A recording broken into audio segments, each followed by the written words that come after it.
The core idea of cosmopolitanism is the proposition that all humans share certain deep and important common traits and values. Two possible conclusions immediately follow from this proposition, either a factual or a normative conclusion. We can either conclude that all humans already belong to one community, or that such a single community ought to be established. In the history of Western thought, a wide range of cosmopolitan positions have been formulated in an attempt to give more substance to these two simple arguments. Among the varieties of cosmopolitanism, there is moral cosmopolitanism, political, legal, economic, and cultural cosmopolitanism. I will focus on the moral and political legal versions. First, ancient cosmopolitanism. As all good things in philosophy, our story must start with the Greeks. From time immemorial, the default ethical option was quite narrow, dictating strong allegiance to one's family, to the tribe, and only through time or in time to the city-state. For Plato and Aristotle, the good life of a citizen was intimately bound with the common good of the city-state and nothing beyond. Such a citizen had some commitments towards aliens living in Athens, but none towards those living beyond the city walls. Note, however, that the concept of the barbarian only emerged with the rise of Pan-Hellenism, so with a nationalism going beyond the city-state. We witness here from the earlier stage nationalism as a constant companion and antipode to cosmopolitanism. Moving beyond the city walls, pre-Socratics such as Heraclitus and Anaxagoras had postulated a world order valid for all even before Plato and Aristotle. And their teacher, Plato's teacher especially, Socrates, suggested that his philosophical arguments were valid for Athenians and foreigners alike. Thus, he was appealing to the tribunal of reason transcending one's community. Despite his allegiance to Athens, Plato himself actually wrote that the philosopher only dwells with his body in the polis, while his mind flies far beyond, reaching the nature of everything that is. More specifically, cosmopolitan views were developed by the Sophists, the Cynics, and the Stoics, so different Greek philosophical schools. Hippias, a contemporary of Socrates, is reported to have addressed a mixed crowd of men thus: "Gentlemen assembled here, I regard you all as kinsmen, familiars, and fellow citizens, by nature and not by convention or law. For like is by nature akin to like, while convention, which is a tyrant over human beings, forces many things contrary to nature." This is from Plato's dialogue Protagoras. This crucial distinction between relations given by convention or law on the one hand and relations given by nature was given a strong humanistic and cosmopolitan wording by Antiphon. He wrote, "By nature we all in all respects are made equal, barbarians as much as Greeks. We breathe all through mouth and nose, and we all eat using hands." Unquote. Antiphon also formulated a distinction relevant for natural right theory as a possible underpinning of cosmopolitanism. I quote, "Most of the things which are legally just are nonetheless inimical to nature." Unquote. Clearly then, Greek cosmopolitanism already implied the crucial proposition that my ethical concerns do not stop at the borders of my community.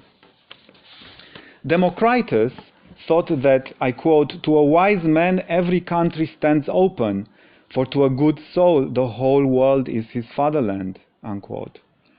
While this did not mean that he did not take an interest in the life of his state, Democritus, it did show a certain decline of the exclusive focus on the polis, a decline accelerated by the emergence of the gigantic empire of Alexander the Great.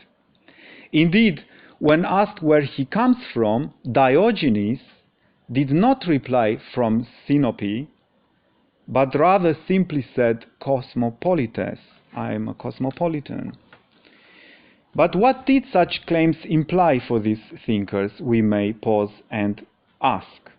Did they think there ought to be a world state? Which duties towards their polis did they accept, if any, and which duties were to be given priority to, especially when local duties clashed with cosmopolitan ones? Two possible answers suggest themselves here, a strict and a moderate one. I'm following here Pauline Kleingel's elaborations on this topic. She wrote a very important book on Kant and cosmopolitanism. So the two possible answers here are the strict and the moderate one. The strict cosmopolitan will say that he has no specific duties towards his fellow citizens, but only duties to all humans. The moderate cosmopolitan will say that while he does have certain duties to all humans, he also has more specific duties towards his fellow citizens, for example, paying taxes or serving in the army, especially in a case of war. With the Stoic philosophers, a fuller and more radical picture emerged. They switched the weight of evaluation towards an ideal. The real historical polis, having lost its importance, the true polis was now the cosmos itself, understood as something to be attained, the community of humans and gods, according, for example, to Chrysippus, or as the realm of universally valid divine laws, in which we are all fellow citizens, according to Zeno of Citium. Cosmopolitanism now entailed an explicitly moral doctrine. That's very important. To live a good life is to live in accordance with our nature, which is part of the cosmos. Our nature is part of the cosmos. And it is part of our nature to overcome our selfish instincts by means of our reason, which we share with all humans, and to help others. But what about those who do not live in accordance with the universal law? We can again pause and question. What shall we do with violators of and dissenters from the law? What should cosmopolitans do with non-cosmopolitans? And what liberals with non-liberals? Chrysippus' cosmopolitanism seems to be normative and thus restrictive. Violators of the law fall outside of it and thus outside of the cosmopolitan community. Indeed, violators and maybe also dissenters seem to fall outside of the realm of reason altogether on this Stoic ancient conception. This would then draw a sharp distinction between the civilized and the barbarians. But how could we then hold the barbarians accountable for their misdeeds, say? By what law should they be punished? The natural law, not necessarily codified in human conventional law? Or by human law, not necessarily reflecting natural law? We see here how important problems in moral, political, and of a legal nature are intertwined with the issue of cosmopolitanism. Moving on to where all roads lead, Roman Stoics such as Cicero defended cosmopolitanism in a political context far removed from the Greek polis. Roman Stoics were now citizens of a vast empire in which local powers were bound by and therefore diminished in importance by the central power, in return, as we know, for safety and more extensive trade relations. Cosmopolitanism was already now a reality for these philosophers, not just some sort of mere vague thought or ideal. For Roman citizens were certainly not just citizens from Rome. Still, given the changing fortunes of history, Roman Stoics did not identify the Roman patria with the cosmopolis.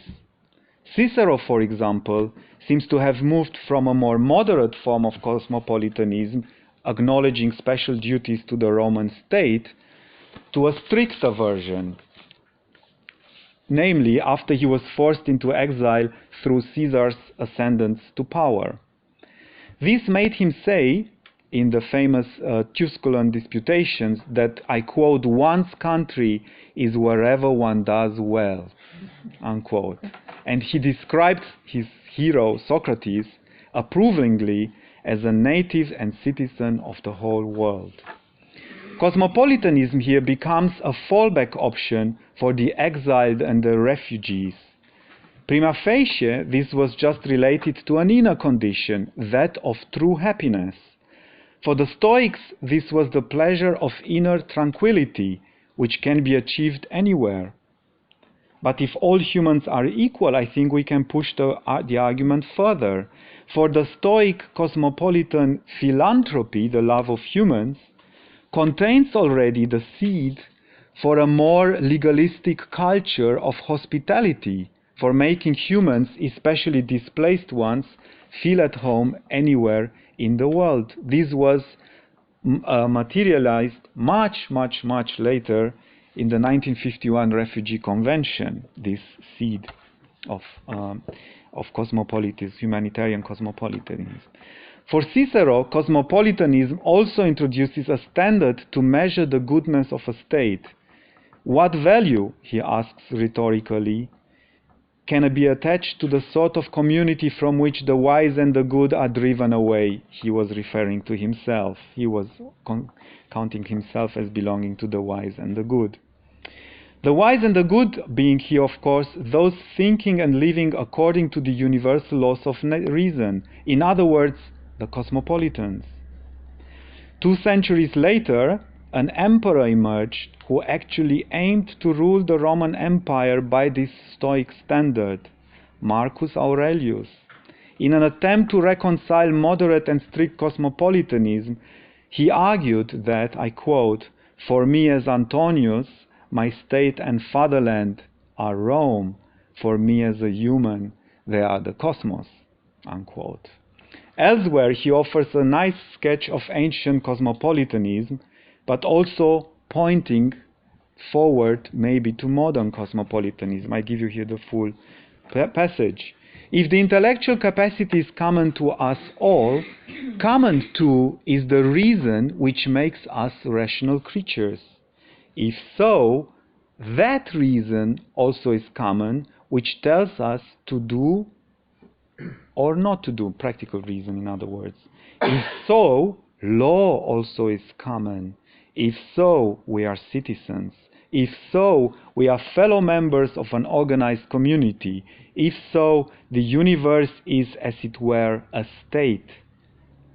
For of what other single polity can the whole race of mankind be said to be fellow members? He didn't yet have the conception of the United Nations or anything approaching that.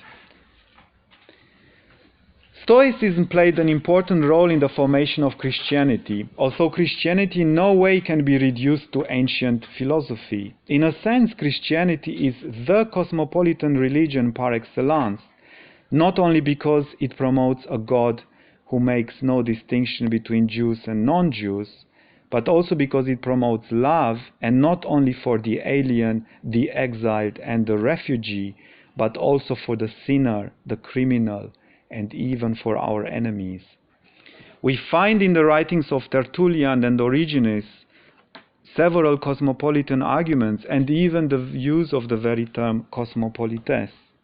But a fascinating story unfolding from Jesus and St. Paul through the Church Fathers to Aquinas and Luther is too complex for our purposes. And so we skip to the modern period. The major difference between cosmopolitan, ancient and modern lies in the much more explicit modern focus on the political, legal and eventually also economic framework conditions, institutional conditions of cosmopolitanism. This was in answer to 4 phenomena: the rise of the sovereign nation state, the rise of liberalism, of capitalism, and of an increasingly interconnected and conflict-ridden world. Cosmopolitan considerations first emerge with the onset of some major religious conflicts. Take, for example, Nicolaus of Cusa or Cusanus's De Pace Fidei, written after the fall of Constantinople in 1453. He attempted to unify all religions into one, making diversity a mere matter of ritual, una religio in varietate ritum. Erasmus of Rotterdam, slightly later, formulated a vaguely cosmopolitan stance of toleration and of peace, just when Luther was starting out the Reformation in 1517. However, while Erasmus's love of peace was strong, his arguments and remedies were weak, maybe even naive. For he believed that wars can be avoided if princes attend to their duties. Which duties? And also believed that doctrinal conflicts can be easily solved if we only read again the Gospel together in an edition brought up to date, preferably by him. Well, we could reply to that. Could these agreements not arise even then, if we read the Gospel together? They did. Still, after the devastations of the wars of religion, especially the 30 Years' War ending in 1648, Erasmus's insistence on toleration was again taken up, now in the context of a much greater stress on the faculty of reason, common to all humans and on the purely rational and moral core of Christianity, beyond which we cannot know anything with certainty. Natural law also now became de-theologized. Its principles, Grotius, Pufendorf, and others argued, valid a priori for all humans, even under the supposition that there is no God, although Grotius added that would be a grave sin to hold. This still echoed Stoicism, of course, but crucially, for Grotius, specific laws are not simply derivable from these a priori universal principles. They are also determined by concrete and contingent legalistic deliberation. This was especially the case for him for international law, including just war theory. For Grotius, international law was just a subclass of private law and thus a matter of contracts. On this contractarian basis, Grotius also envisioned, if only as an ideal, a great society of states based on the desire to stay alive and civilized, the common bond of human society. We encounter here two crucial aspects of modern cosmopolitanism and liberalism: its legalistic character and its ethical minimalism, its refusal to specify substantive ethical imperatives for the achievement of the good life. We may call this non-committal form of cosmopolitanism based on the principle of tolerance, minimalist or legalistic cosmopolitanism. That's just my creation. With its stress on negative but universally valid liberties, this sort of cosmopolitanism is far removed from ancient cosmopolitanism. But once given an international legal formulation and framework, this type of cosmopolitanism could become applicable and enforceable in stark contrast to ancient cosmopolitanism. It took several more centuries and disastrous wars for this cosmopolitanism to take effect in the form of the Declaration of the Human Rights within the framework of the United Nations in December 1948. I will skip the bit about Hans Kelsen, probably one of the most important defenders of international law as enshrined by the United Nations. I have outlined two main versions of cosmopolitanism, ancient and modern, substantive moral and minimalist legalistic cosmopolitanism. Other forms of cosmopolitanism and mixed forms require separate discussion. Just quick examples here.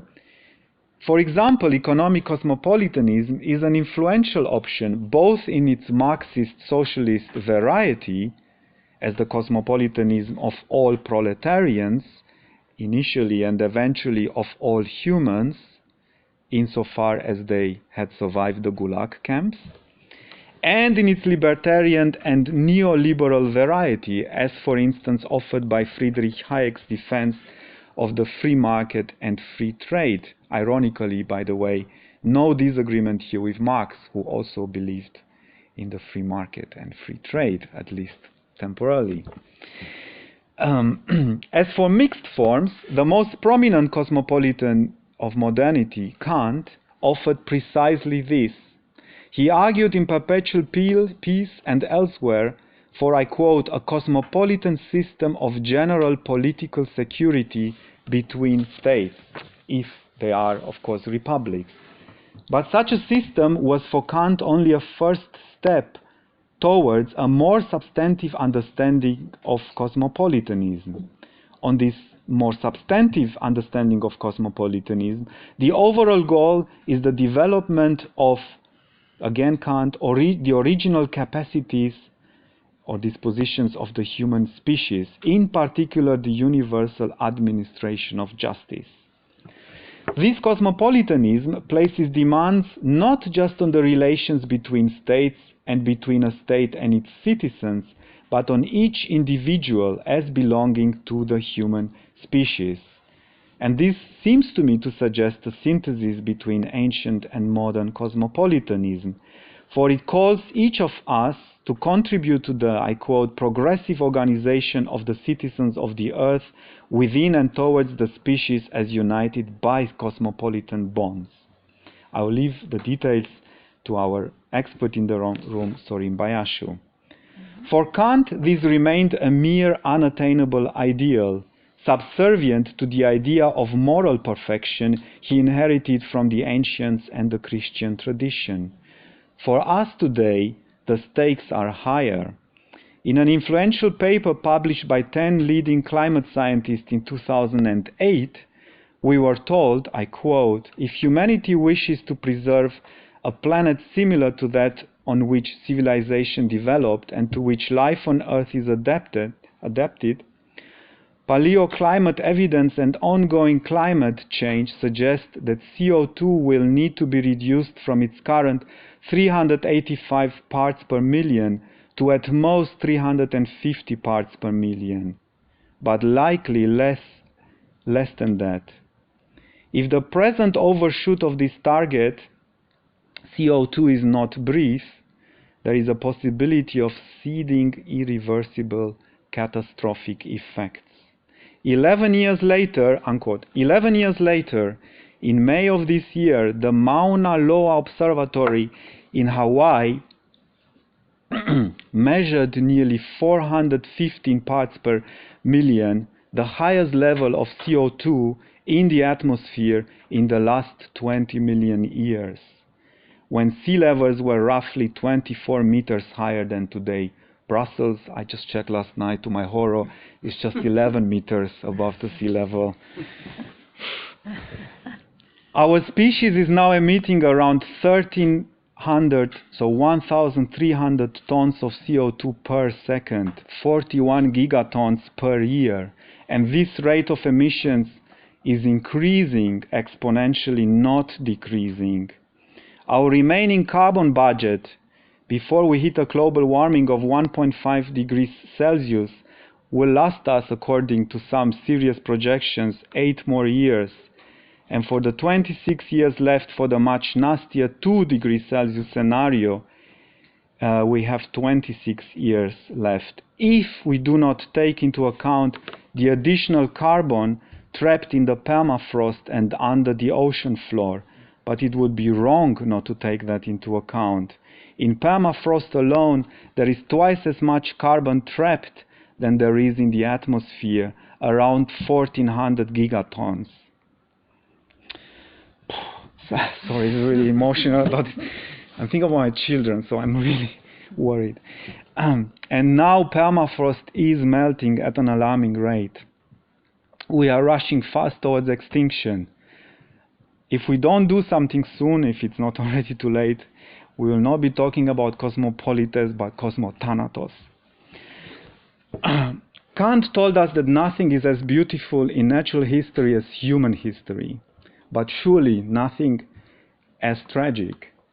Might we in our final hour rise up as a species to a new form of cosmopolitanism, one combining the moral insights of the ancients with the legalistic achievements of the moderns, giving a renewed sense to Kant's concept of a citizenship of the earth, and thus saving ourselves and the rest of life on the planet? Having reviewed the slow learning curve of cosmopolitanism so far, I shudder to answer.